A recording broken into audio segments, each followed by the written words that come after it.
안녕하십니까. 미국 LA 산책 알렉스입니다. 반갑습니다. 더 좋은 영상 만들 수 있도록 응원 부탁드리겠습니다. 고맙습니다. 미국 대선 트럼프 캠프에는 선거 모사꾼 로저 스톤이 있습니다. 로저 스톤의 나이는 68세인데요. 트럼프와는 40년 지기 친구라고 알려지고 있고 트럼프의 선거운동 최고 참모, 모사꾼으로 활동하고 있습니다. 로저 스톤은 대통령 만들기 재능을 1972년 대학 시절부터 보여주고 있어요. 1972년 리처드 닉슨 전 대통령 선거 캠프에서 정치 공작 능력을 인정받아서 정치권에 뿌리를 내리게 됩니다. 이후 로널드 레이건 전 대통령의 당선에도 공헌을 합니다.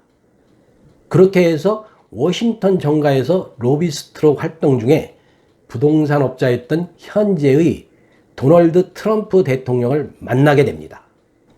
당시에 로저 스톤은 부동산 사업가에 불과한 트럼프에게서 대통령의 소질, 대선 싸움에서 승리할 기질을 발견했다는 거죠. 그렇게 해서 1998년부터 트럼프 대망론으로 미국 정계계의 분위기를 잡아오기 시작합니다. 그리고 그는 2000년 대선 당시부터 트럼프의 선거 캠프를 총지휘하기 시작했습니다. 트럼프가 2016년에 힐러리와의 대선 대결에서 승리한 것도 이 로저 스톤의 네거티브 선거 전략이 적중한 거죠. 이 로저 스톤에게 한 가지 신조가 있는데 그건 뭐냐면 잘 들어보십시오. 과거는 개나 줘라예요. 과거는 개나 줘라. 즉 이 얘기는 뭐냐면 예를 들어서 설명을 드리자면 우리가 스포츠를 하는데 퇴장당하지 않을 만큼 온갖 반칙을 다 해서라도 우승을 하면 된다는 거지. 그러면 그런 반칙은 의미가 없다는 거지. 이런 신조가 과거는 개나 줘라입니다. 이런 신조를 갖고 있는 로저 스톤이 2016년 트럼프와 힐러리의 대선 경쟁에서 어떤 역할을 했겠습니까? 로저 스톤은 2016년 대선을 1년 앞둔 상황에서 힐러리가 남편인 빌 클린턴의 성추문을 폭로하려는 여성들의 입을 막았다. 이런 근거 없는 내용을 여성 유권자들 마음에 집중적으로 심어줍니다. 그뿐만이 아니고 테러 조직으로 지정된 무슬림 형제단이 힐러리의 최측근인 후마 에버딘과 관련이 있다. 이런 의혹도 확산시킵니다. 그리고 선거 직전에는 민주당 전국위원회와 힐러리 대선 후보 캠프의 이메일이 해킹되면서 수천 건이 폭로되는데요. 그 배후에도 로저 스톤이 관여되어 있다라고 거론되고 있습니다. 로저 스톤은 해킹에 개입한 러시아 정보 요원들과도 접촉하고 위키리크스와도 연락을 주고받았다는 의혹을 검찰들이 내놓고 있어요. 이런 이유 때문에 로저 스톤은 2016년에 트럼프가 대통령이 된 후 러시아와의 내통 혐의는 피했지만 허위 진술과 증인 매수, 공무집행 방해 등 7개 혐의가 인정되어 40개월형을 선고받았습니다. 하지만 트럼프 대통령의 도움으로 지금부터 약 3, 4개월 전인 2020년 7월 달에 전격적으로 석방됩니다.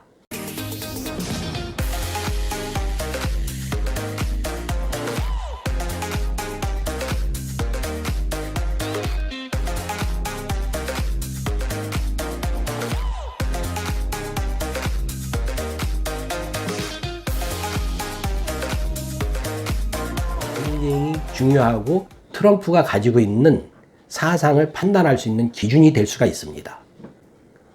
로저 스톤은 석방 이후 지금까지 트럼프 선거 캠프를 총지휘하고 있습니다.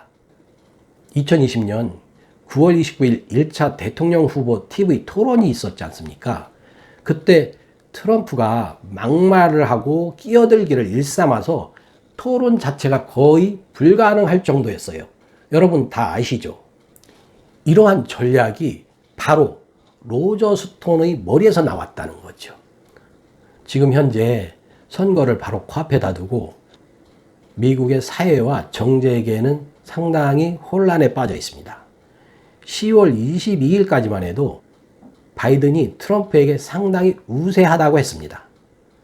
그런데 말이죠. 10월 25일쯤부터 트럼프가 재선출될 수도 있다라는 말이 슬슬 나오기 시작하는 겁니다. 저는 미국 이민자로서 트럼프보다는 민주당 바이든에게 한 표를 던집니다. 트럼프는 말 바꾸기를 수없이 해왔어요. 그러니까 재선이 되고 나서 그의 신조대로 과거의 선거 공약은 개나 줄 일이 돼버리면 미국 경제는 어떻게 되고 미국 국민들은 어떻게 살겠어요? 이렇게 되면 말이죠. 미국 국민 상당수는 개, 돼지로 4년을 더 살아야 돼요. 이런 개, 돼지 생활에 익숙해지잖아요. 그러면 앞으로 20년을 그렇게 살게 된다고. 개, 돼지로. 개죽 끓여서 돼지죽 끓여서 줄까 말까 하면서 내 말 들어. 내가 하라는 대로 해. 이런 생활을 앞으로 20년을 더 하게 된단 말이죠. 과연 11월 3일에 미국의 대다수 국민들은 자신의 미래를 개, 돼지로 만들 것인지 아니면 세계 최강국 국민으로 자부심을 가지고 살아갈 길을 선택할 것인지 매우 궁금하죠. 감사합니다.